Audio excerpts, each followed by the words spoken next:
Time for another build, time for another new release from Revell.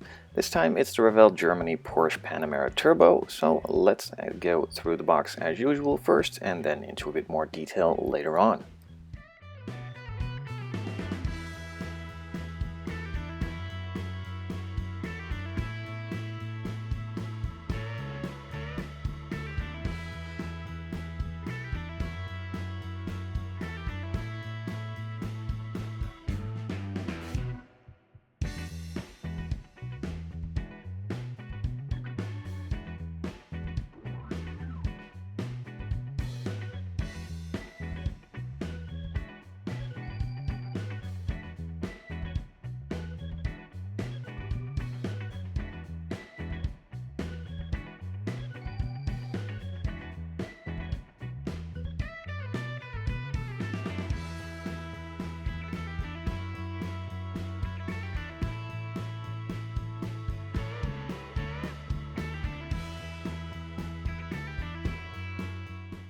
So as you can see from those piles of parts, this kit comes with a fully detailed interior and also a fully detailed engine. Now the interior has a lot of separate parts for all the door cards, which makes it easier to paint them in different colors and also to mask around some of the harder areas if it were to be one piece.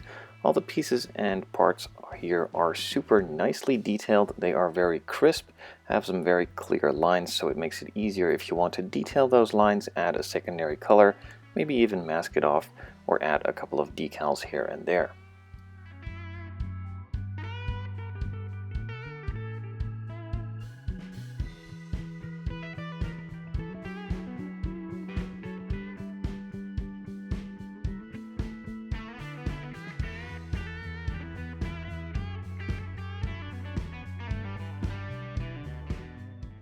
You also have the option for a left and or right hand drive version of this car. It has the dashboard, the wipers, and even some of the panels for in the door cards to be interchanged in order to make it your correct specification.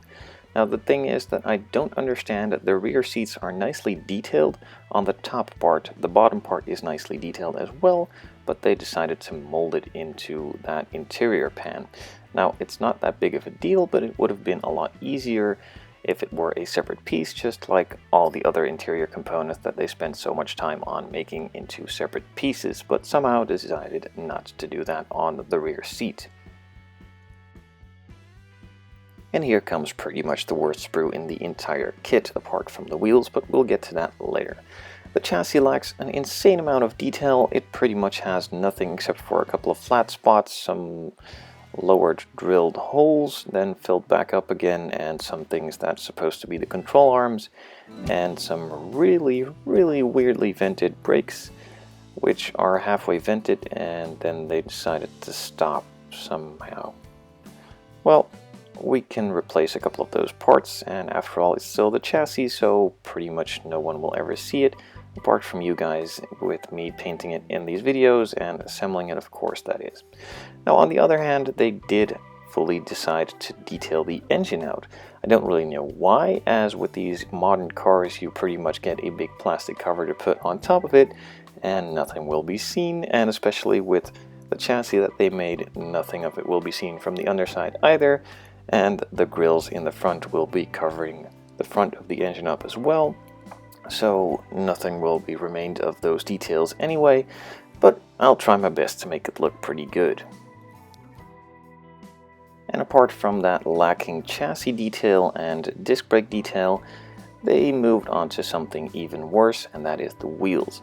Now for once the size looks kinda right, even with the tires on it looks pretty good, but they decided to go with the worst available design for the wheels. They had about 10 different options of fantastic wheels, and out of that 10 they took number 1, which is the worst. I don't really know why they do this. They do this pretty often. They did that on the McLaren, and they also did that on the AMG GT as well. You have a lot of good options. Why choose the worst one? But hooray for the aftermarket, of course, as they have already sorted some, and USCP is sending me out one of their fabulous sets of wheels to be used on this kit. Now on the other hand, as I mentioned, the wheels and the size look pretty well for a Revell kit. The tires look nicely detailed. They have some stubs on the inside which you need to remove, as they didn't want to have a mold line on the outside, which is a good thing, but it does give you an extra step to remove those. And on a positive note, these clear parts seem to be improving every single kit. They are still super nicely crisp and clear, don't have any flash, and some of those mounting tabs to the sprues are mounted in really good locations, which makes it a lot easier to remove them. They have a lot of nice surface detail, even some deep panel lines, which makes it easier to paint the window trim in this case, and also some nicely engraved lines for the inside on which you can mask and cut some masking paper or masking tape in order to paint that black border.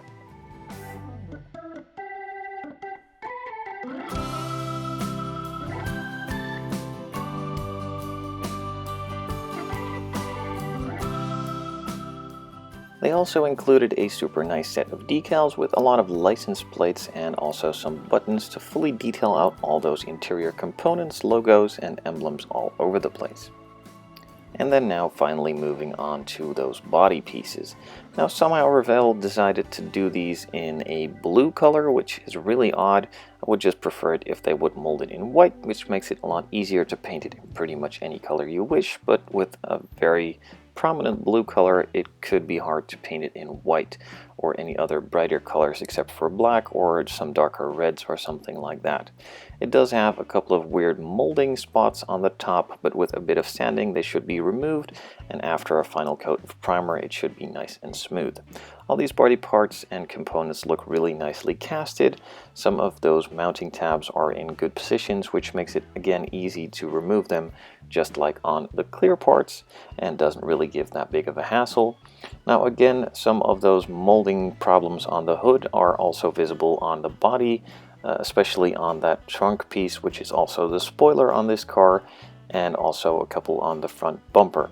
Now it might need a bit of filling or just a bit of sanding to remove them and sand them out, but they definitely do need a bit of attention here and there. The panel lines are already nice and crisp, which makes it easy to just scribe them out and make them a bit deeper, and all those mold lines are really easy to remove as well.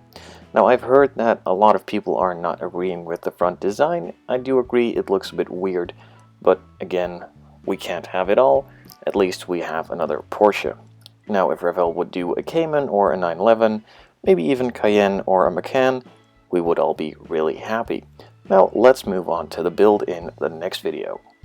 Ooh, and of course let's not forget it would be amazing if they did the Sport Turismo wagon version of this one, as it looks about 10 times better than this car, but still, we have another Porsche, so don't complain I guess.